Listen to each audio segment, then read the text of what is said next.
Aí pessoal, beleza? Se vocês estão tendo problema com barulho no painel do Honda City 2014, eu vou dar uma dica aqui para vocês, tá? Ó, embaixo do painel ele tem um plástico, não é esse aqui dos fusíveis não, é aqui embaixo, ó. Ó, tá vendo? Isso aqui, ó, tá vendo que faz barulho, ó? Isso aqui, ó, vou ver se eu consigo. Deixa eu ver se eu consigo abaixar bem. Tem um plástico aqui. Aí o que acontece? Vocês arrumam algum pano, alguma espuma, alguma coisa e colocam ali. Como é na parte de baixo, né? Você não precisa nem se preocupar tanto em deixar alguma beirada para fora e tal desse isolamento que você vai colocar, tá? Eu tava observando esse barulho, né? E a gente estava incomodado um pouco com isso, por ser um carro novo e tudo. Então eu fiquei procurando aqui, porque a gente levou ontem para o rapaz que a gente comprou, e por incrível que pareça, o barulho não fez. Tava fazendo outro barulho, mas o que que era? A gente colocou um terço aqui, tá?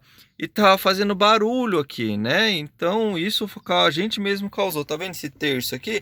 A gente tinha colocado aqui, então ele achou que o barulho era esse. Então, a gente saiu hoje, fui levar minha esposa aqui para trabalhar e ela notou que estava fazendo uns barulhinhos ainda, né? Pouco, mas estava fazendo. Então eu fui pondo a mão nas coisas aqui, pondo a mão na porta, né?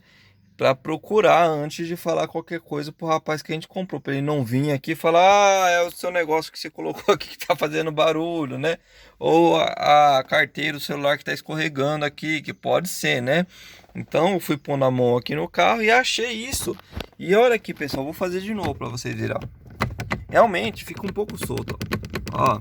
Então, bate mesmo. A hora que você tá movimentando, isso aí vai bater, entendeu? Então, isso aqui é coisa simples de resolver. Se você tiver com problema aí, nesse caso, dá uma olhada nessa tampinha para ver se ela não tá fazendo barulho quando tá andando. Ou você dirigindo aqui, tá? Dá para você pôr essa mão aqui embaixo, tá?